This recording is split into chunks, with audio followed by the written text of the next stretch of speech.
মাথা রাখবো কি ব্যাপার স্বল্প সামনে নিয়ে যাচ্ছে একটু সরাই দাও আমরা অল্প হাত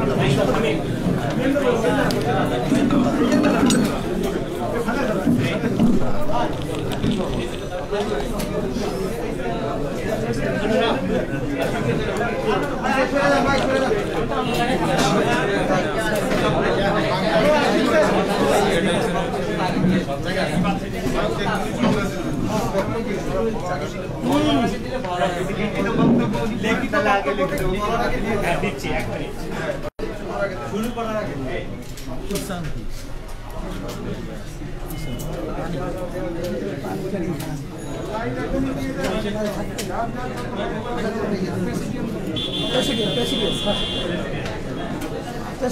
ঠিক আছে ঠিক আছে থাকেন ঠিক কথা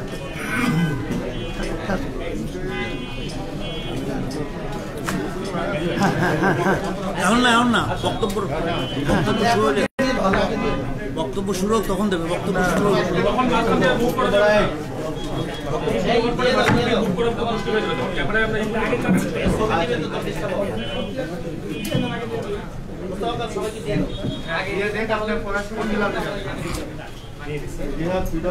আসসালামু আলাইকুম ওয়া রাহমাতুল্লাহি ওয়া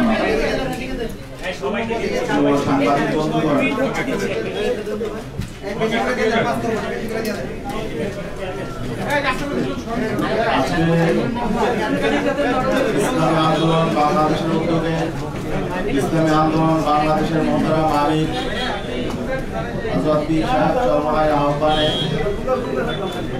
বাংলাদেশের বর্তমান অস্থিরতা ও উদ্ভূত পরিস্থিতি আলোকে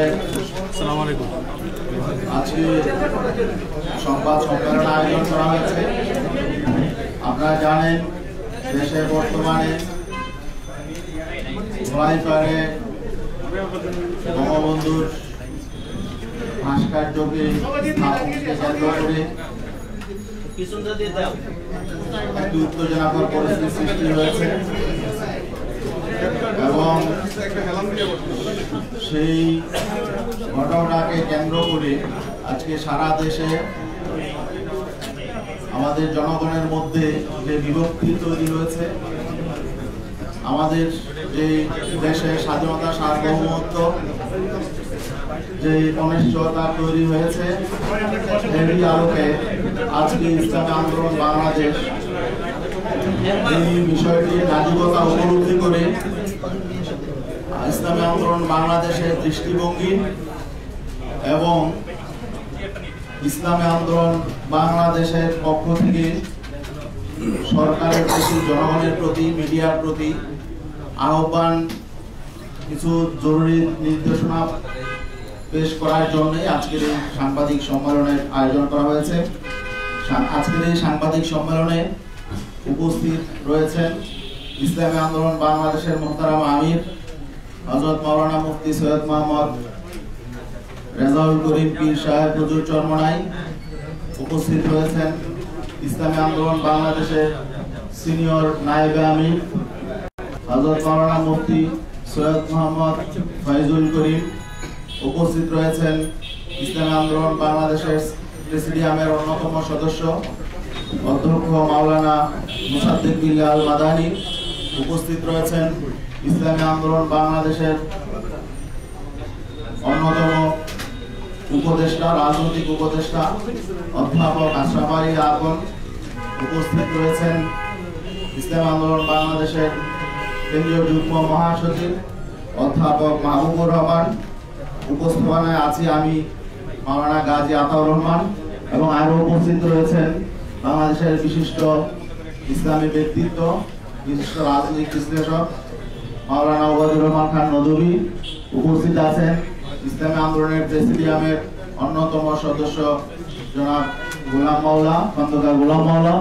আরো উপস্থিত রয়েছেন ইসলামী আন্দোলন বাংলাদেশের কেন্দ্রীয় সাংগঠনিক সম্পাদক ইঞ্জিনিয়ার আশরাফুল আলম, কেন্দ্রীয় প্রচার সম্পাদক আহমদ আব্দুল কাইয়ুম, সহকারী সাংগঠনিক সম্পাদক আতিকুর রহমান, সহপ্রচার সম্পাদক মাওলানা দেলোয়ার হোসেন সাকি এবং ইতিমধ্যে উপস্থিত হয়েছেন ইসলামী আন্দোলন বাংলাদেশের সহকারী মহাসচিব জনাব আলহাজ আমিনুল ইসলাম এবং ইসলামী আন্দোলনের অন্যান্য কেন্দ্রীয় নেতৃবৃন্দ রয়েছেন। ছাত্র আন্দোলনের সভাপতি সেক্রেটারি রয়েছেন, যুব আন্দোলনের সেক্রেটারি এবং ইসলামী আন্দোলন বাংলাদেশের বিশিষ্ট দায়িত্বশীল জনাব মাওলানা নেসার উদ্দিন রয়েছেন এবং রয়েছেন ইসলামী আন্দোলন বাংলাদেশের মুক্তিযোদ্ধা বিষয়ক সম্পাদক আলহাজ মোহাম্মদ আবুল কাশেম এবং অন্যান্য নেতৃবৃন্দ রয়েছেন।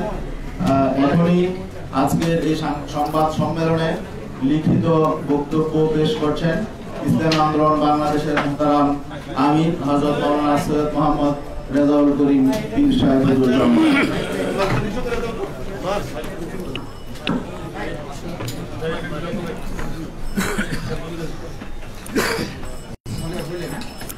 আসসালামু আলাইকুম ওয়া রাহমাতুল্লাহি ওয়া বারাকাতুহু। বিসমিল্লাহির রহমানির রহিম।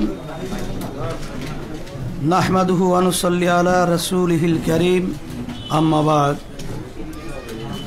প্রিয় সাংবাদিক বন্ধুগণ, গোটা বিশ্ব যখন করোনা মহামারীর সবলে বিপর্যস্ত, বাংলাদেশ যখন করোনা পরিস্থিতির প্রথম ধাপ অতিক্রম করে দ্বিতীয় ধাপের হুমকি সামলাচ্ছে, দেশে সাধারণ মানুষ যখন রুটি রুজি জোগাড়ে হিমশিম খাচ্ছে, দ্রব্যমূল্য যখন আকাশচুম্বী, যখন নাগরিক সমস্যা মোকাবিলায় দলমতের ঊর্ধ্বে ওঠে জাতীয় ঐক্যের প্রয়োজন সবচেয়ে বেশি, তখন দেশের একটি চিহ্নিত মহল কর্তৃক জনগণের মাঝে ঘৃণা ও বিভেদ সৃষ্টির অপচেষ্টার প্রেক্ষিতে আজকের এই সংবাদ সম্মেলনে আপনাদেরকে আমন্ত্রণ জানিয়েছি।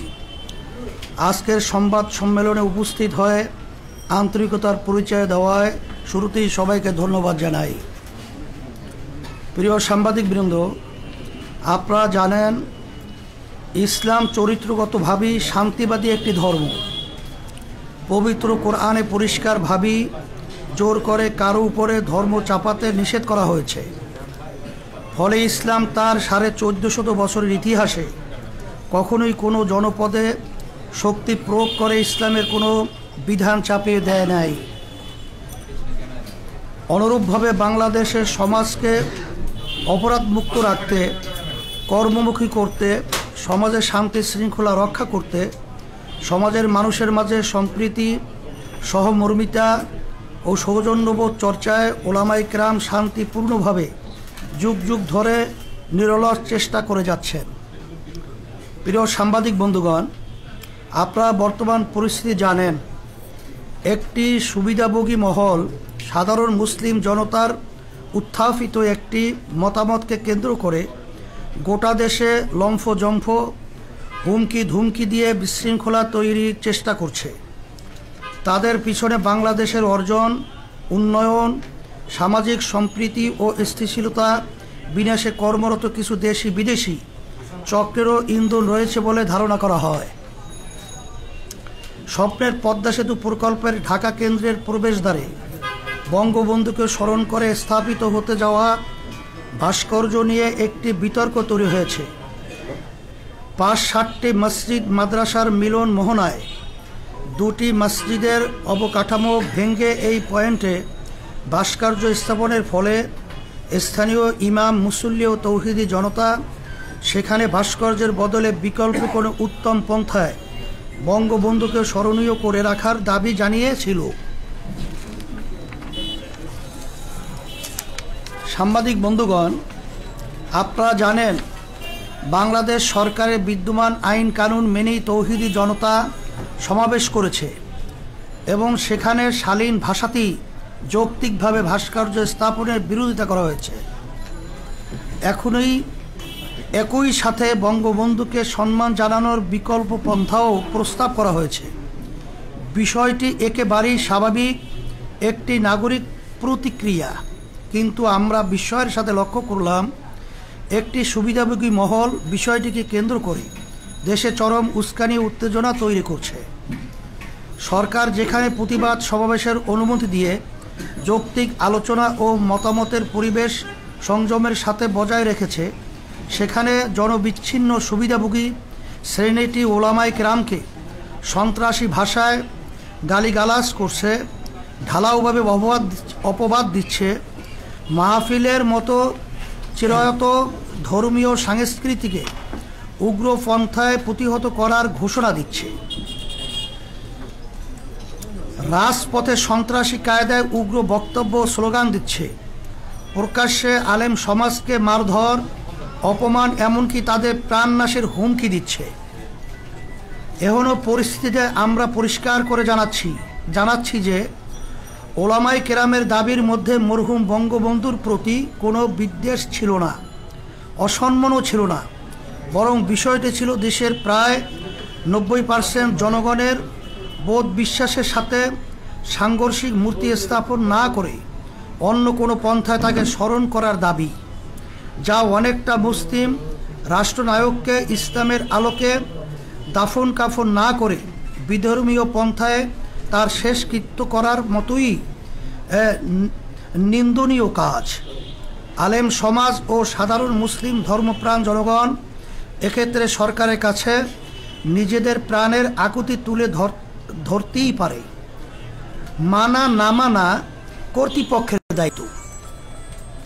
এই যৌক্তিক দাবিকে কেন্দ্র করেই তারা দেশের দীর্ঘদিনের লালিত মূর্তিপ্রীতি ও বিজাতীয় চেতনার বহিঃপ্রকাশ ঘটিয়েছে। বিষয়টিকে বিকৃতভাবে উপস্থাপন করে দেশের সর্বজন শ্রদ্ধেয় ওলামায়ে কেরামকে অপদস্থ করার হাতিয়ার হিসাবে গ্রহণ করেছে। এসব কোনো দেশপ্রেমিক মানুষের কাজ হতে পারে না। প্রিয় সাংবাদিক বন্ধুগণ, বাংলাদেশ স্বাধীন হয়েছে আজ 50 বছর হতে চলছে। ঐক্যবদ্ধ এই জাতি মাত্র 9 মাসে দেশটাকে স্বাধীন করেছে। এখানকার মানুষের ভাষা, সংস্কৃতি, ধর্ম প্রায় এক। এমন ঐক্যবদ্ধতা যে কোনো জাতির জন্যই গর্বের। কিন্তু আমরা দুঃখের সাথে লক্ষ্য করছি একটি মহল জনতার এই ঐক্যকে ছিন্ন ভিন্ন করতে চায়। বাংলাদেশ একটি গণতান্ত্রিক দেশ। দেশ পরিচালনায় প্রত্যেক নাগরিকের মতামত প্রকাশের এখতিয়ার রয়েছে। সরকারের কোনো সিদ্ধান্তের গঠনমূলক সমালোচনা ও বিরোধিতা সভ্য সমাজের একটি বৈশিষ্ট্য। কিন্তু বর্তমান ক্ষমতাসীন সরকারের কোনো কাজের সংশোধনমূলক পরামর্শ প্রদান, গঠনমূলক সমালোচনা বা বিরোধিতা করলেই চিহ্নিত মহলটি পাকিস্তানপন্থী, রাজাকার, আলবদর, সাম্প্রদায়িক, মৌলবাদী ইত্যাদি বলে ভিন্নমত পোষণকারীদের প্রতি হামলে পড়ে। এতে করে জনগণের মধ্যে ক্ষোভ ও বিভাজন তৈরি হয়। আমরা মনে করি বিষয়টি জাতীয় উন্নয়ন অগ্রগতির পথে অপ্রধান অন্তরায়। প্রসঙ্গত স্মরণ করিয়ে দিতে চাই, ইসলামী আন্দোলন বাংলাদেশের প্রতিষ্ঠাতা ও তার পরিবার 71 সালে একনিষ্ঠভাবে মুক্তি সংগ্রামের সহযোগী ছিলেন। তার দরবার ছিল এলাকার সকল ধর্মবর্ণের মানুষের আশ্রয়স্থল। বিষয়টি এলাকার মুক্তিযোদ্ধাদের মাঝে সর্বজন বিদিত। যারা এই বিষয় বিতর্ক করছে তারা মিথ্যার আশ্রয় নিয়ে মুক্তিযুদ্ধের চেতনাকে তামাশায় পরিণত করছে।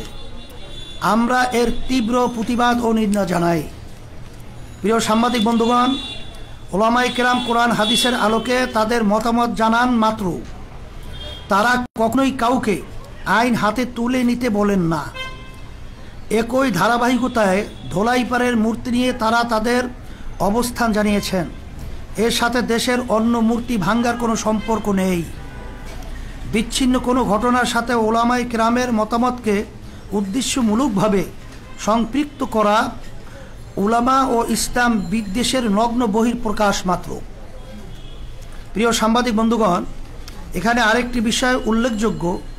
মরহুম শেখ মুজিবুর রহমানের শাসনামলে যারা তার বেশি বিরোধিতা করেছে, বঙ্গবন্ধুর চামড়া খুলে নেয়ার হুমকি দিয়েছে, বঙ্গবন্ধু হত্যার ক্ষেত্র তৈরি করেছে, মৃত্যুর পরে আনন্দ উল্লাস করেছে, তারাই আজ বঙ্গবধূর সম্মান রক্ষার নামে অপসংস্কৃতি প্রসারের সবচেয়ে এগিয়ে।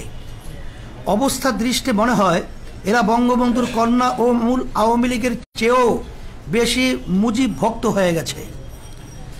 এখানে মনে হওয়া যৌক্তিক যে বঙ্গবন্ধুর সম্মান তাদের উদ্দেশ্য না, বরং তাওহীদ বিরোধী মূর্তিবাদী আদর্শ বিস্তারই তাদের মুখ্য উদ্দেশ্য, যা এদেশের বৃহত্তর জনগোষ্ঠীর চেতনা বিরোধী। তাছাড়া সরকারের উন্নয়ন বাধাগ্রস্ত করার এবং দেশের সামগ্রিক সম্প্রীতি ও শান্তি শৃঙ্খলা বিনষ্ট করাও তাদের দূরবর্তী লক্ষ্য। প্রিয় সাংবাদিক বন্ধুগণ, ভাস্কর্য মূর্তি ইস্যুতে চরম উস্কানির মুখেও দেশের শান্তি ও স্থিতিশীলতা বজায় রাখার স্বার্থে ইসলামী আন্দোলন বাংলাদেশ সীমাহীন ধৈর্যের পরিচয় দিয়ে এসেছে। কিন্তু এরই মাঝে গতকাল মুক্তিযুদ্ধ মঞ্চ নামের একটি ভুইফোর সংগঠন ইসলামী আন্দোলন বাংলাদেশের সিনিয়র নায়েবে আমির মুফতি সৈয়দ মোহাম্মদ ফয়জুল করিমের নামে একটি জঘন্য মিথ্যা মামলা দায়ের করেছে। সঙ্গে আরও দুইজন বিশিষ্ট আলেম আল্লামা জুনায়েদ বাবুনগরী ও মাওলানা মামুনুল হকের নামেও মিথ্যা মামলা দায়ের করা হয়েছে। আমরা বিষয়টিকে রাজনৈতিক ইস্যু মনে করিনি, যে কারণে ধৈর্যের সাথে পরিস্থিতি পর্যবেক্ষণ করেছি মাত্র। আমরা আমাদের দলীয় ব্যানারে বা কোনো সহযোগী সংগঠনের ব্যানারে কোনো কর্মসূচিও দেইনি। উগ্রবাদী শক্তি ও তাদের উচ্ছৃঙ্খল সহযোগীরা আমাদের নীরবতাকে দুর্বলতা ভেবেছে। আমি সরকারকে এসব অন্যায় সীমালঙ্ঘনকারীদের নিবৃত্ত করার অনুরোধ জানাই ও ক্ষমতাধীন সরকার এবং তাদের সুবিধাভোগী উগ্র সমর্থকদের সতর্ক করে বলতে চাই, এদেশের ধর্মপ্রাণ সাধারণ মুসলমানরা আজ ঐক্যবদ্ধ। শান্তিপ্রিয় ধর্মপ্রাণ মানুষের ধৈর্যেরও একটা সীমা আছে। আমরা অনেক অপমান সহ্য করেছি। সরকার যদি তাদের সুবিধাভোগী উগ্র সমর্থক এবং দেশের বিরুদ্ধে ষড়যন্ত্রকারী শক্তিগুলোর বাড়াবাড়ি ও উস্কানিমূলক কর্মকাণ্ড বন্ধ করতে ব্যর্থ হয়, তাহলে সাধারণ দেশপ্রেমিক জনতা ও ধর্মপ্রাণ মানুষ তাদের বিরুদ্ধে প্রতিরোধ গড়ে তুলতে বাধ্য হবে। প্রিয় সাংবাদিক বন্ধুগণ, মূর্তি বা ভাস্কর্য নিয়ে বিরাজমান পরিস্থিতিকে আমরা দেশ বিরোধী অপশক্তির চক্রান্ত আকারে দেখছি। আমরা মনে করছি ওরা বাংলাদেশের মানুষের ঐক্য বিনষ্ট করে ভিনদেশি এজেন্ডা বাস্তবায়ন করতে চায়, সামাজিক ও ধর্মীয় অস্থিতিশীলতা তৈরি করতে চায়। এ বিষয়টিতে সরকারের অবস্থান নিয়েও আমরা হতাশ।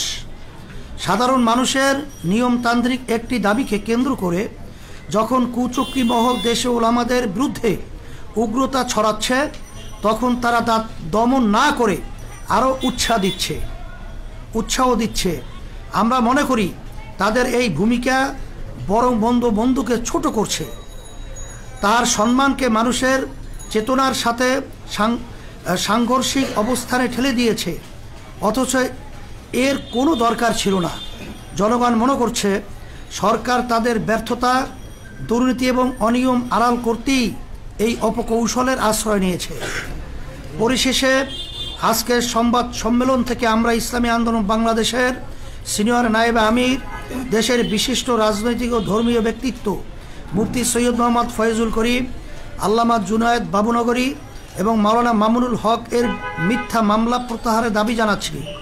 পাশাপাশি যারা দেশের ওলামা সমাজকে এবং সম্মানিত ধর্মীয় ব্যক্তিদেরকে অশালীন ভাষায় গালিগালাজ করে, কটূক্তি করে, ব্যঙ্গ কার্টুন প্রকাশ করে, অপমান অপদস্থ করে, প্রাণনাশের হুমকি দেয়, সংঘাত মারামারি ও মল্লযুদ্ধের আহ্বান জানায়, তাদের বিচারের আওতায় এনে শাস্তির দাবি করছি। আমরা আশা করছি সরকার আমাদের যৌক্তিক দাবি মেনে নিয়ে দেশকে অস্থিতিশীল পরিস্থিতির হাত থেকে রক্ষা করার উদ্যোগ গ্রহণ করবে।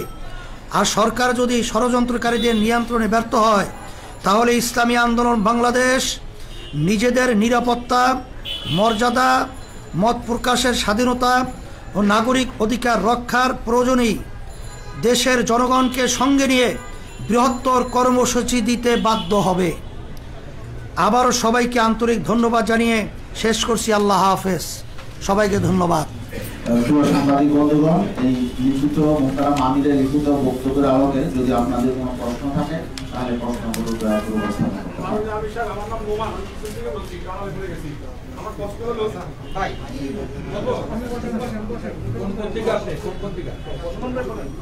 যে আমার কষ্ট হলো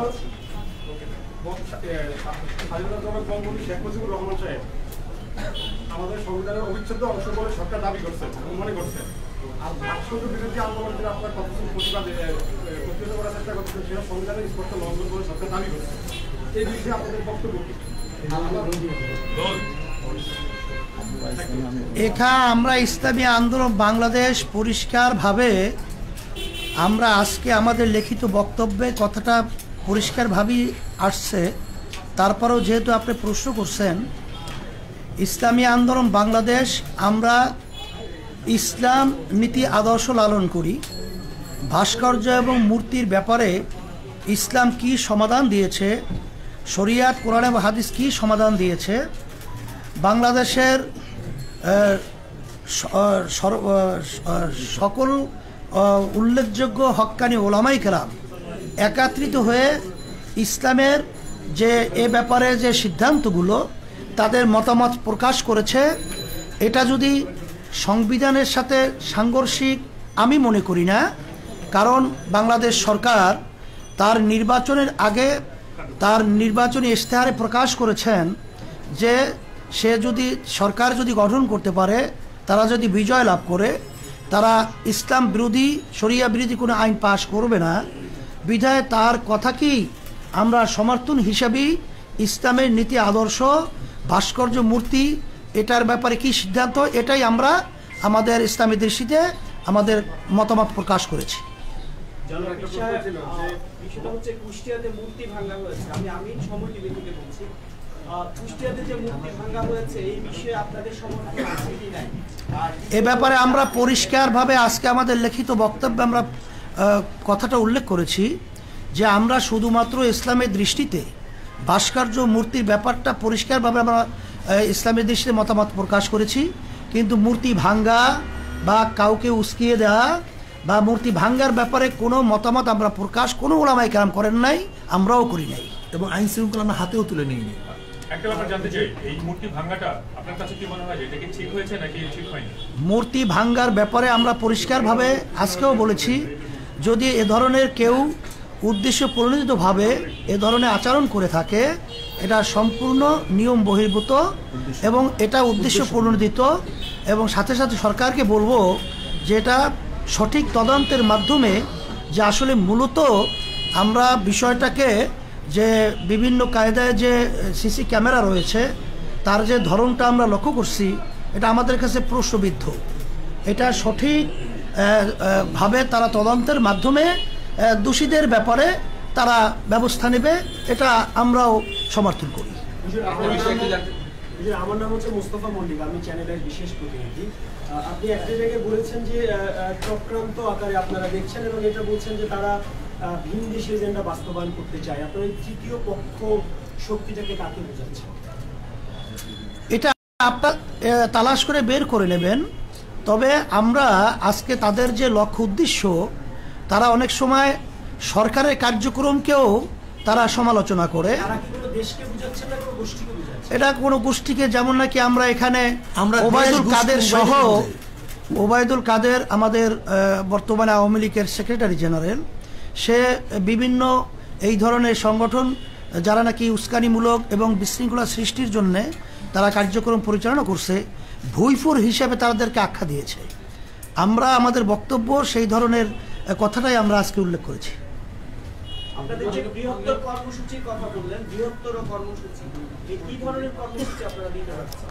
সেটা সময়ের ব্যবধানে অবস্থার পরিপ্রেক্ষিতে আমরা সেভাবে পরামর্শ ভিত্তিক আপনাদেরকে জানাবো ইনশাআল্লাহ। আসলে এখানে একটা কথা স্পষ্ট করতে হয়, একটা হলো বঙ্গবন্ধুর নিজেকে কটূক্তি করা, তাকে অশ্রদ্ধা সম্মান করা, আর তার প্রতিকৃতি ভাস্কর্যকে না মানা, দুইটা জিনিস এক না। যেমন বাবা অসুস্থ, ডায়াবেটিস রোগী, 2 ছেলে, বাবা মিষ্টিকে পছন্দ করে, এক ছেলে তার কাছে মিষ্টি নিয়ে যায়, আর এক ছেলে তার থেকে জোর করে মিষ্টি ছিনিয়ে নিয়ে যায়। উভয় দৃষ্টিতে দেখা যায় একজন তার প্রিয় আর একজন তার প্রিয়, কিন্তু যে জ্ঞানী সে অবশ্যই মনে করবে যে যেই ছেলে বাবার ডায়াবেটিস রোগীর থেকে মিষ্টি ছিনিয়ে নিয়ে যায় সেই তার উপকারী এবং তিনিও সবচেয়ে বেশি। আমরা মনে করি বঙ্গবন্ধু শেখ মুজিবুর রহমান একজন মুসলমান, তার মাথায় টুপি, তার বাবার মাথায় টুপি, তার বাবার দাড়ি বড় বড় দাড়ি। যারা আজকে বঙ্গবন্ধু সেই টুপিকে কোন কুকুরের মাথায় দেয় তারা বঙ্গবন্ধু শ্রদ্ধা করে, তার দাদা দাড়ি বাবাকে যা শ্রদ্ধা তারা বঙ্গবন্ধু শ্রদ্ধা করে না। আর মনে রাখতে হবে বঙ্গবন্ধু দেশ ছিল না, এরা ছিল অনেক দূরে। এদেশে আসছে কেন, ইরাক থেকে কেন আসছে তাদের ইতিহাস হবে। বঙ্গবন্ধুর পর ইরাকের বিদেশি অনেক আগে ধর্ম প্রচার করার জন্য, তার জাতিগতভাবে ধার্মিক, বাবা দাদা ধার্মিক, তার সমস্ত গোষ্ঠী ধার্মিক। খোদ বঙ্গবন্ধুকে বলেছেন এদেশের ডাকাতরা চোরেরা সব কিছু নিয়ে এসে, কিন্তু ইমানদার লোক আমরা বেঁচে আছি, ইমানের সাথে তাদের মোকাবিলা হবে। এটা বঙ্গবন্ধু নিজের বক্তব্য, তিনি কি বলেছেন ইনশাআল্লাহ। কাজী যারা বঙ্গবন্ধু আক্রান্ত করতেছে, যারা বঙ্গবন্ধুর চামড়া দিয়ে ঢুকঢুকি এবং জুতা বক্তব্য দিয়েছে, আজকে আমরা দেখছি এই তারাই আজকে এই মুক্তিযোদ্ধা হিসাবে তারা আপন হিসাবে স্বীকৃতি পাইতেছে। আমি মনে করি বাস্তবায়ন চায়, যারা এই দেশ দখল থেকে হুমকি দেয় বান করতে চায়, এরা হয়তো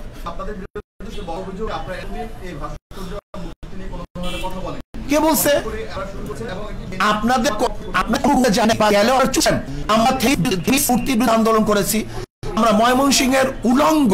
আপনারা দেখেন ময়মনসিংহে যে মূর্তি স্থাপন করা হয়েছে টিচার ট্রেনিং ইনস্টিটিউটের সামনে, কোন ভদ্র, কোন জ্ঞানী, কোন বিবেকবান মানুষ এই মূর্তিকে গ্রহণ করতে পারে না, মানতে পারে না। কিন্তু বিবেকবান মানুষ আজকে সেটা প্রতিবাদ করে না। আমি মনে করি বঙ্গবন্ধু একজন মুসলমান, আমরা তাকে মহাব্বত করি, আমরা তাকে ভালোবাসি, তার কবরে আযাব না হোক এই চেষ্টা আমরা করি। শুধু জিয়াউর রহমান কেন, আমার বাবার মূর্তিকে আমি পছন্দ করি না, আমার দাদার মূর্তিকে আমি পছন্দ করি না। জনাবে মুহাম্মদ রাসূলুল্লাহ সাল্লাল্লাহু আলাইহি ওয়াসাল্লামকে সবচেয়ে মুসলমান বেশি মহাব্বত করে, জীবনের চেয়ে বেশি মহাব্বত করে, কিন্তু কই সে দুনিয়া থেকে বিদায় হওয়ার পরে তার মূর্তি স্থাপন কেন করা হয় নাই? কাজে ইসলামের দৃষ্টিতে ভাস্কর্য স্থাপন করা এর মহাব্বতের বহিঃপ্রকাশ নয়, বরং যে তাকে মহাব্বত করে, কবরে শান্তি দিতে চায়, তাকে জান্নাতে পৌঁছাতে চায়, সে তার ভাস্কর্য করবে না। যেমন বর্তমান আমাদের মাননীয় প্রাইম মিনিস্টার, তাকে যারা মহাব্বত করে, আমি মনে করি সেও দুনিয়া থেকে বিদায় হওয়ার পরে তার ভাস্কর্য করাটা তার জন্য মহাব্বতে বহিঃপ্রকাশ হবে না, বরং তাকে ঘৃণা প্রকাশ করাই এইটি হবে তার আসল বহিঃপ্রকাশ। প্রশ্নই আসে না, প্রশ্নই আসে না। এই বিষয়ে একটা ছোট প্রশ্ন, আমি আরাফাত সিদ্দিকী এটি নিউজে কাজ করি। আপনারা বলছেন যে আপনারা সরকারের কাছে আপনাদের বক্তব্য, মুসলমানদের বক্তব্যটা তুলে ধরেছেন, তাদের দাবিটা তুলে ধরেছেন। সেই দাবিটা তুলে ধরতে তো প্রধানমন্ত্রীর কাছে আপনারা সরাসরি যেতে পারতেন। আমাদের দেশের প্রক্রিয়া এইভাবে, আমাদের দেশের প্রক্রিয়া দাবি, সরকারের কাছে দাবি জানাবার প্রক্রিয়া হলো জনসাধারণকে সামনে নিয়ে তাদের বক্তব্য উপস্থাপন করা। এইটি আমাদের দেশের প্রক্রিয়া, গণতান্ত্রিক রাষ্ট্রের পদ্ধতি প্রক্রিয়া এইভাবেই হয় দাবি জানাবার।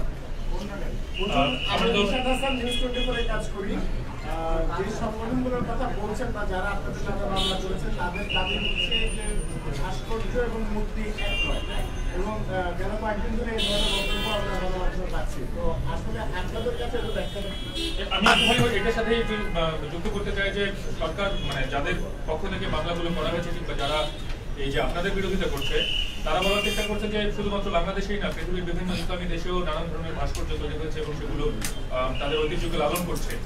সুতরাং ভাস্কর্য এবং মূর্তি এক না, এবং ভাস্কর্য আসলে শরীয়ত বিরোধী নয়, এবং যারা ভাস্কর্য বিরোধিতা করছে তারা ধর্মের অবজ্ঞা দিচ্ছে। আপনাদের যুক্তিটা ব্যাস, আলহামদুলিল্লাহ, কত সহজ। যদি তারা ভাস্কর্য স্থাপন করে মূর্তি স্থাপন করবে না, যদি এটা সরকারের আন্তরিকতা হয়, তাহলে এখন প্রমাণ করা দরকার ভাস্কর্য মূর্তি এক কি এক না। যদি এক না হয় তাহলে দ্বিতীয় প্রশ্ন আসবে, আর যদি এক হয় তাহলে তারা ফিরে আসবে। আমি প্রশ্ন করতে চাই, যারা মূর্তি স্থাপন করে তাদেরকে কি বলা হয়? ভাস্কর বলা হয়। আর যারা ভাস্কর্য স্থাপন করে তাদেরকে বলা হয়, তাদের ভাস্কর বলা হয়। সহজ কথা। মূর্তি স্থাপন, মূর্তি যে বানায় তাকেও ভাস্কর বলা হয়, যে ভাস্কর বানায় তাকেও ভাস্কর বলা হয়। গতকালকেও যে বঙ্গবন্ধু যে কুষ্টিয়ায় মূর্তি ভাঙা হয়েছে বা আপনারা যেটা বলেন ভাস্কর্য ভাঙা হয়েছে, কলকাতার অনলাইন পত্রিকায় নিউজ হয়েছে যে বাংলাদেশে বঙ্গবন্ধুর মূর্তি ভাঙায় নিয়ে উত্তেজনা তৈরি হয়েছে। এবং কলকাতা আনন্দবাজার পত্রিকা সহ অনেক পত্রিকার আমাদের কাছে রেফারেন্স আছে যে সেখানে মহাত্মা গান্ধীর যে ভাস্কর্য এটাকে মূর্তি বলা হয়েছে, এবং লেনিনের যে ভাস্কর্য এটাকে মূর্তি বলা হয়েছে, বিবিসিতে বলা হয়েছে। লেনিনের 100 বছর পূর্তিতে আনন্দবাজার সেটা সম্পাদকীয় করেছে, তাই না?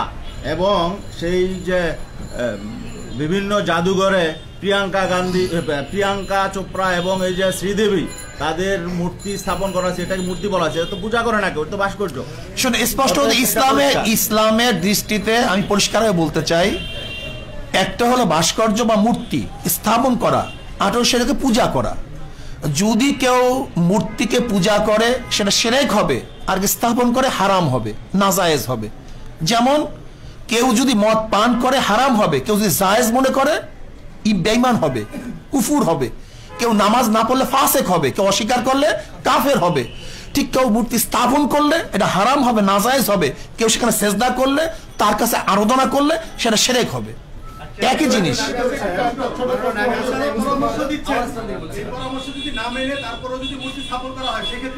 ব্যাস, আমরা তো বলছি আবার সচেতন করব। আইন শৃঙ্খলা আমরা হাতে তুলি নেই।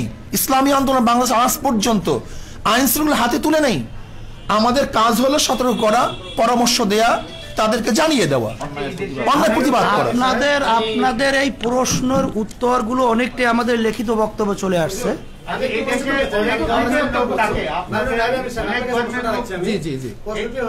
ভাস্কর্য ভাঙার আন্দোলন নিয়ে বা বর্তমানে কিছু বক্তব্যকে ঘিরে দেশের 3 জন আলেমের নামে রাষ্ট্রদ্রোহ মামলা হয়েছে, সেখানে আপনিও আছেন।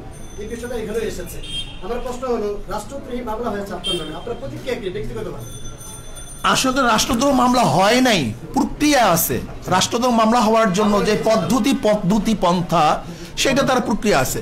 আমি মনে করি এটা আমাদের উপর অবিচার করা হয়েছে। আমরা রাষ্ট্রদ্রোহ কোনো কাজ করি নাই, বরং যদি এই মামলা আমাদের বিরুদ্ধে হয় তাহলে আমি মনে করবো অবৈধভাবে আমাদের উপর জুলুম করা হয়েছে। সরকার আমাদের উপর জুলুম করছে এবং জনগণের কাছে আমরা এটা উপস্থাপন করব, জনগণ এই বিচার করবে। আচ্ছা, এই দেশে অনেক ধর্মের লোক বসবাস করে, ইসলাম ধর্মের বাইরেও অনেক লোক, কিন্তু আপনাদের এইসব যারা অনেক সময় তাদের ধর্মীয় বিধান অনুযায়ী মূর্তিকে তারা হয়তো পূজা করে, তো আপনাদের এই বক্তব্যের পরে যে বাংলাদেশের যে একটা অসম্প্রদায়ের চরিত্র, সেটা কি কোনো রকম আঘাত আসবে কিনা, কিংবা অন্য ধর্মের প্রতি প্রশ্নই আসে না? আমাদের আজকে বক্তব্য আপনি শুনছেন, ইসলামের নীতি আদর্শ এবং দৃষ্টি, এটা আমরা পরিষ্কার বলছি। কোন ধর্মের তাদের কার্যক্রমের উপরে ইসলাম কোন জিনিস চাপিয়ে দিয়ে বাধ্য করা হয়নি, এটা পরিষ্কার আমাদের আজকে বক্তব্য লেখা। শ্রদ্ধাভাজন আমার সাংবাদিক বন্ধুগণ, যদি ইসলাম মূর্তি ভাঙ্গার আদর্শ লালন করত, বিজাতীয়দের মূর্তি যারা পূজা করে লালন করত, তাহলে পাক উপমহাদেশে 750-900 পর্যন্ত মুসলমান শাসক হওয়া সত্ত্বেও এদেশে মূর্তি থাকি কিভাবে? কিন্তু কোন মূর্তি তো ভাঙা হয়নি। আপনি ভাস্কর্যের যে ব্যাখ্যাটা দিয়েছেন, ভাস্কর্যে যদি প্রাণীর ছবিটা থাকে তাহলে সেটা কিন্তু আসলে ইসলামের জন্য হারাম। এবং সেই সঙ্গে আপনাদের বক্তব্য, চিত্রকর যারা ছবি আঁকেন তারা তো আসলে হারাম, তারা তো আসলে নিষ্ঠতম জায়গায় লিখিত হবে। আমার প্রশ্ন যে বঙ্গবন্ধুর অনেকদিন ধরে চিত্রাঙ্কন প্রতিযোগিতা হচ্ছে এবং ছবি আঁকা হচ্ছে। আচ্ছা, আমি একটা কথা বলি, আমরা তো বলছি শোনে, আসলে না, আমরা বলছি আগে এর থেকে এর প্রতিবাদ আমরা আগেই করছি।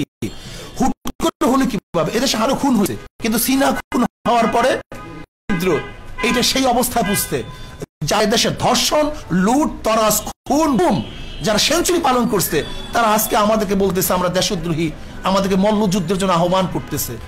আমরা তাদের সাথে মল্লযুদ্ধ করতে চাই না। তো আপনারা তো নানান বিষয় নিয়ে সবসময় সোচ্চার থাকেন, মাদ্রাসায় যে ছাত্র নির্যাতন হয় সেইসব বিষয় নিয়ে আপনারা 100 বার বলতেছি, আমরা 100 বার বলতেছি, যেখানে অপরাধ আছে তার বিরুদ্ধে আমরা করি, কিন্তু অপরাধ চাপিয়ে দেয় মন্দিরের মধ্যে, গির্জার মধ্যে।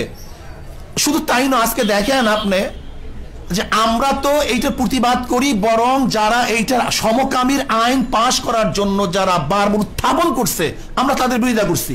কাজে এইটার বিরোধিতা আমরা, শুধু তাই নয়, আজকে দেখেন হুমায়ুন আহমেদের ঘেটো ছেলে কমলা, ঘেটু পুত্র কমলা, এই ঘেটু পুত্র কমলার এই সিনেমার মাধ্যমে, নাটকের মাধ্যমে এইটা তো গোটা দুনিয়ার মধ্যে ছড়িয়ে দেওয়ার অপচেষ্টা তারা করছে।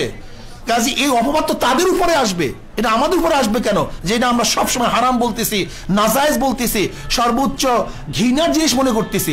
কাজে আমি মনে করি দেশ যেহেতু নষ্ট হয়ে গেছে, দেশ যেহেতু ধ্বংস হয়ে গেছে, কাজে এর কিছু আচরণ সব জায়গায় লাগতে পারে, এটা বিচ্ছিন্ন ঘটনা, কিন্তু তার উপরে জাতির কোনো অবদান। আল্লাহ পাক আমাদের সবাইকে কবুল করেন। আপনারা উপস্থিত হওয়ার কষ্ট করায় শুকরিয়া আদায় করছি এবং মেহমানদারি আর আপনারা মেহমানদারি আপনাদের জন্য ব্যবস্থা রাখা হয়েছে। আশা করি আপনাদের মেহমানদারি আপনারা গ্রহণ করবেন। আর আপনাদের আজকে ওয়ালাইকুম সালাম, সকলকে ধন্যবাদ জানাই। আজকে আপনারা আন্তরিকভাবে যে সুন্দর পরিবেশ তৈরি করেছেন, আপনাদেরকে অসংখ্য ধন্যবাদ। আজকে সাংবাদিক সম্মেলন কার্যক্রম আলোচনা এখানে সমাপ্ত হলো। সাংবাদিক বন্ধুগণ, আপনাদের জন্য সামান্য আপ্যায়নের ব্যবস্থা আছে।